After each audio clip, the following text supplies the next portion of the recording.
Hello WhatsApp guys, কী অবস্থা সবার? It's your Jefran and it's our new video of mobile agents bang bang. তো আজকে আমরা নিয়ে খেলতেছি নাতান। এইটা একটা ফাইটার প্লাস আমার সব থেকে ফেভারেট একটা হিরো, যেটা হচ্ছে ডাইরথের পরে। কারণ ডাইরথ নিয়ে খেলার একটা মজাই আলাদা। কারণ এটা আমার ফার্স্ট একটা হিরো ছিল, যেটা দিয়ে আমি ফার্স্ট মোবাইল এজেন্টসের ফার্স্ট ক্লাসিক ম্যাচ খেলি। আর এটা হচ্ছে ইএক্সপি লেনের একটা হিরো। এটা গোল্ড লেনে অত একটা ভালো পারফর্ম করতে পারে না, বাট তোমরা যদি এটাকে ইএক্সপি অ্যান্ড বথ যদি গোল্ড লেনের সাথেও কানেক্ট করাইতে পারো, সো তুমি একটা ভালো ইম্প্যাক্ট পাইতে পারো।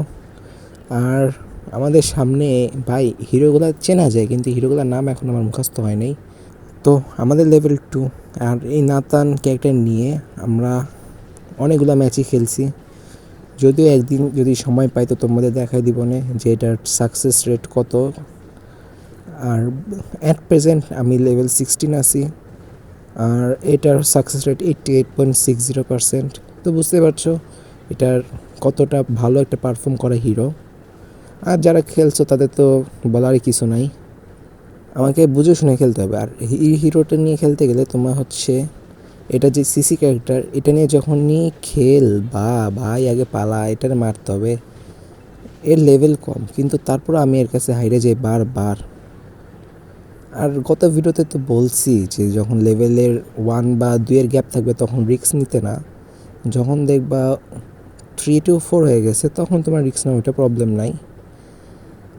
এই হিরোটাও বুশের মধ্যে লুকানো শুরু করছে, আমাকে খালি একটু ধীর মতো থাকতে হবে। ঠিকই দেখছে যে আমি এখানে লুকাই আছি, আর এই কারণে আমাকেও মারতে চলে আসছে।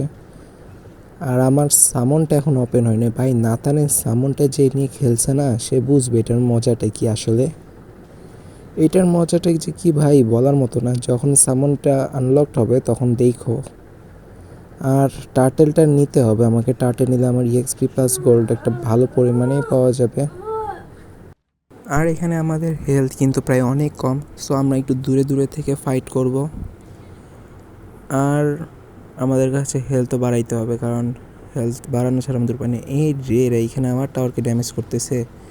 চান্দুরা আমি চলে আসছি, আমার টাওয়ারকে ভাঙবা না, তোমাদের ভেঙে দেবো। আর এই যে আমরা আপাতত সামনটা নিতেছি না, কারণ আমাদের সিসি প্লাস বার্স্ট এই দুইটাকে আপগ্রেড করতে হবে, দেন আমরা সামন নিব। কারণ এইখানে সামনটা আমি বলে রাখি, সামন হচ্ছে এটার অপোজিট একটা শ্যাডো বানায়, যেটা তোমার হচ্ছে 90 ডিগ্রি অ্যাঙ্গেলে। এটা 90 ডিগ্রি বলবো নাকি, 180 ডিগ্রি, অর্থাৎ সরল রেখা বরাবর বলতে গেলে একদম তোমার একদম হুবহু সামনে তোমার একটা শ্যাডো ক্রিয়েট হয়, যেটা থেকে তুমি যদি সিসি স্কিল ইউজ করো তাহলে ওইটাও সিসি ইউজ করে। অর্থাৎ একই টাইমে তোমরা দুইটা সিসি দুইটা বার্স্ট ইউজ করতে পারতেছো, যেটা সব থেকে ভালো একটা জিনিস। এই জন্যে আমি নাতান ক্যারেক্টারটা ইউজ করি সব থেকে বেশি। আর আজকেও এই নাতানটা নিয়েই ভিডিও করতেছি। তো এখনও আমাদের লেভেল দেখতে পাচ্ছ আমার 5, আর আমার অপর মেন্টে 6 হয়ে গেছে।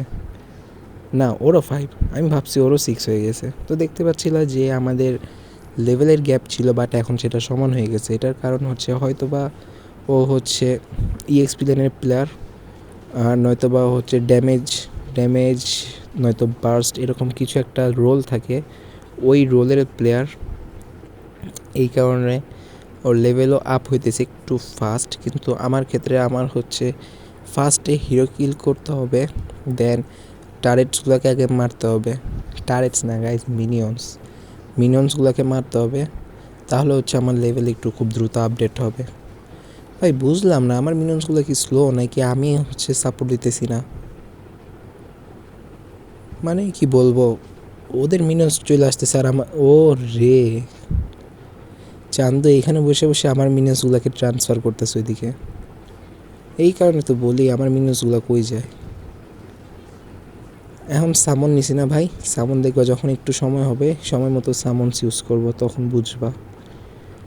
আর তখন যে হচ্ছে আমি হিরোটারে মারবো, খুব ইচ্ছা মতো মারবো। আর নাতান যখন একবার মারা শুরু করে ভাই, এটার সামনে কেউ টিকতে পারে না। তো যাই হোক, আমার যেহেতু একটা টিম চলে আসছে, এখন যাইকে ইচ্ছা মতো মারবো। যা ও বুঝছো ভাই, আমার বারবার মারতে আসতো না, ওরেই দিছি এখন পাঠায়। ও এখন 10 সেকেন্ডে রিপ্লে মোড়ে চলে গেছে। সো এখন আমরা এই টাওয়ারটাকে ভাঙবো। ও এসে দেখবে যে ওর মরার কারণে একটা টাওয়ারও ভেঙে গেছে, তখন যে ও খালি আফসোস করবে যে কি করলো ও এটা। তো বলতে বলতেই আমাদের লেভেল 8 হয়ে গেছে, আর ও ক্লাউড নিয়ে চলে আসছে। ভাই এবারে মনে হয় আমি গিয়েছি, আমার যেভাবে আটকায় রাখছে, আর আমার হেলথও নাই, সো আমি এবারে মারা গেছি।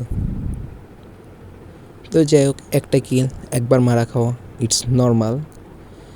আমরা শেষে যে রেড হার্টকে মারতে পারি কিনা সেটা হচ্ছে আমাদের টার্গেট।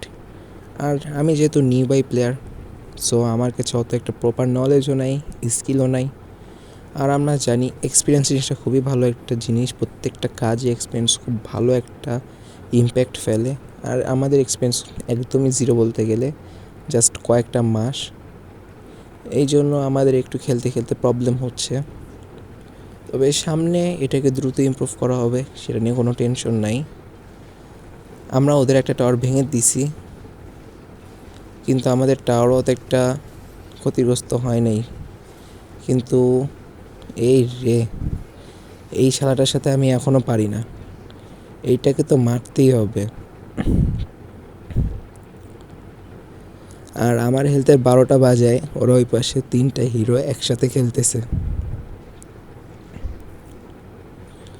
খালি কোনো মতে আমার আমার হেলথটুকু খালি রিকভার হইলে হয়, তারপরে যে আমরা খুব ভালো মতো একটা ফাইট দিতে পারবো। আর গোল্ড লেনে দেখতে পাচ্ছ খুব খারাপ অবস্থা। গোল্ড লেনে আমি ওদের একটা টাওয়ার ভাঙছি EXP লেনের, ওরা গোল্ড লেনে একটা টাওয়ার ভেঙে দিছে আমাদের। তো বলতে গেলে 50-50, 50-50 হয়ে গেছে অবস্থা। তো সেদিক খেয়াল করা যাবে না, আমরা হচ্ছে এখানে লুকায়ে থাকবো আর আমাদের হেলথ আস্তে আস্তে বাড়ানোর চেষ্টা করব। যদি আমাদের হেলথ এখানে না বাড়ে তাহলে এখানে আমরা কি করব, তাই না? আমরা সোজা রিকল করে একদম বেসে চলে যাব, অ্যান্ড দেন আমাদের হেলথ বাড়ায় আমরা চেষ্টা করব যে গোল্ড লেনে একটু সাপোর্ট দেওয়া যায় কি না, কারণ আমাদের কিছু ইকুইপমেন্টসও বাই করতে হবে। এই রে, এখানে ভুল একটা ডিসিশন নিয়ে নিলাম, আমি খেয়ালই করি নাই যে ওদের সাথে হিরো আছে। ওরা 5 জনই অ্যাক্টিভ আছে আর আমাদের মধ্যে 3টাই নাই, 3টারই নাই মতো অবস্থা। ও 2জন চলে আসছে, খালি এখনই আমার নাই মতো অবস্থা। যাই হোক, আমারও আর 5 সেকেন্ড আছে, আমাকে আমার EXP লেনে সাপোর্ট দিতে হবে, কারণ EXP লেনের অবস্থা খুব খারাপ। ওইখানে যতটুকু দেখলাম যে ওইখানে 3টা হিরো গেছে, প্লাস আমার হচ্ছে ওই ঘুষিওয়ালা হিরোটাকে মারতে হবে। ও হচ্ছে আমাদের মিনিয়নসগুলোকে ডাইভার্ট করে নিয়ে যাইতেছে। কী রে ভাই, ওরা আমাদের এই হিরোর দেখছো, খালি ওরে একটু আগে শাস্তি দিছিলাম আর ও আমাকে সেই শাস্তির উপর রিভেঞ্জ নিছে। তো যাক, রিভেঞ্জ নিক, সমস্যা নাই। আমাদের টার্গেট খালি ম্যাচ উইন করা, আমাদের কোনো রিভেঞ্জও নাই, কোনো ইগো নাই, কোনো সেলফ রেসপেক্ট নাই। ভাই গোল্ড লেনে টাওয়ার ভেঙে গেছে আর গোল্ড লেনের মধ্যে কোনো সাপোর্টও নাই। মিড লেনের অবস্থা খুব খারাপ দেখতেছি, যেটা ওরাও কোনো এখনও টাওয়ার ভাঙতে পারে নাই, উল্টা আমাদের টাওয়ার ভাঙছে একটা। সেই হিসাব করে দেখতে গেলে আমরা ভালো খেলতেছি আপাতত, কারণ আমাদের লেভেল এখন অলরেডি 10। আর সেই সাথে আমরা কিন্তু ওদের এই রে, আমার মাঝখানে আবার পড়ে গেলাম, এখন আমি শেষ ভাই। এর মাঝখানে আমি চেষ্টা করলাম যে সামনটা দিয়ে ভালো মতো খেলা যায় কি না, কিন্তু এই সামনটাও আমাকে সাপোর্ট দেয় নাই, আর আমি আবারও সে ডেথ রিপ্লে মোডে চলে গেছি। তো এইখানে আমি একটা হিউজ অ্যামাউন্ট টাইম স্কিপ করে দিছি, জাস্ট বিকজ অফ এইখানে অনেক টাইম আমরা ওয়েস্ট করছি শুধুমাত্র আমাদের লেভেলটা বাড়ানোর জন্য। বাট আফসোসের বিষয়, আমরা লেভেল অত একটা বাড়াইতে পারি নাই, কারণ আমরা হিরো কিল করা তো দূরের কথা, হিরো কিল করার চেয়ে মরছি বেশি। আর অপোজিটে যেহেতু 4 জন ওয়াইপ আউট, আমরা এখন চেষ্টা করব সামনে যে টারেটস আছে অর্থাৎ এই টাওয়ারটাকে ভাঙার চেষ্টা করব, যদি সোজা কথাই বলতে গেলে আর কি। তো এখন ওই মিনিয়ন্সটাকে মারতে পারলেই হয় খালি, আর আমাদের বলার সাথে সাথে আমরা এই টাওয়ারটাকেও দিছে ভেঙে। আর আমাদের যে এই লেনে যে একটা হিরো, ও কিন্তু আর জাস্ট 3 সেকেন্ডের মাঝখানে চলে আসবে। তো ও আসলে সমস্যা নাই আমার কোনো, কারণ টাওয়ার যেহেতু ভেঙেই দিয়েছি ভাই, এখান থেকে পালাও। ও ক্লাউড নিয়ে ডাইরেক্ট পিছে চলে গেছে, আর দেখতে পাচ্ছ ও আবার ব্যাক করছে আমার কাছে। তো আমরা এই ফাঁকে পিছনে চলে যাব। তবে এখানে যেহেতু টারেটসগুলো আবার আসতেছে ভাই, মিনিয়ন্সগুলা, তো আমার ওইখানে থাকাটাও বেশি উচিত। আর আমি আমার লেন চেঞ্জ করব না, কারণ এই লেন থেকে অলরেডি লর্ড যাইতেছে। আর লর্ড থাকলে কিন্তু ম্যাচটা স্কিপ মানে অর্থাৎ রাউন্ড করতে কিন্তু খুব একটা টাইম লাগে না, কারণ লর্ড খুব ভালো পরিমাণে ড্যামেজ একসাথেই দেয়। কিন্তু বাজে একটা ব্যাপার হলো আমাদের এখানে 12 সেকেন্ড এভারেজে 12 সেকেন্ডেই প্রত্যেকটা হিরোই ডেথ রিপ্লেতে চলে আসছে। তো এই কারণে মনে হয় লর্ড হতে একটা ভালো কিছু ডেলিভার করতে পারেনি, সো বাদ দাও। তবে আমাদের লেভেল অলমোস্ট 13, হাফ অবস্থায় আছে।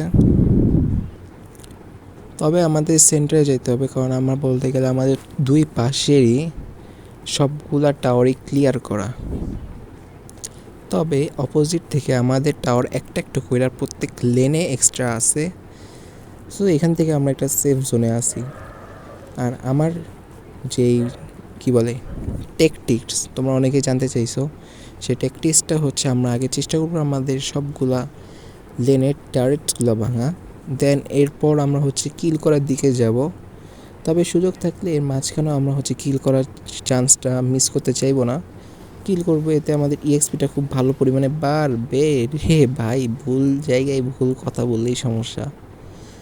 আমরা কথা বলার সাথে সাথে আমরা খেয়াল করছিলাম, কিন্তু তারপর আমরা একটা রিস্ক নিতে গেছিলাম যে আমরা পেছন দিক থেকে যেতে পারি কিনা। বাট আফসোসের বিষয় সেটা হচ্ছে আমাদের মিনিয়ন্সগুলা হিরো মারতেই খুব ব্যস্ত, তাই আমরা যে মিনিয়ন্সগুলো ভিতরে যে আমরা যে মারবো সেই সুযোগটা আর পাই নাই।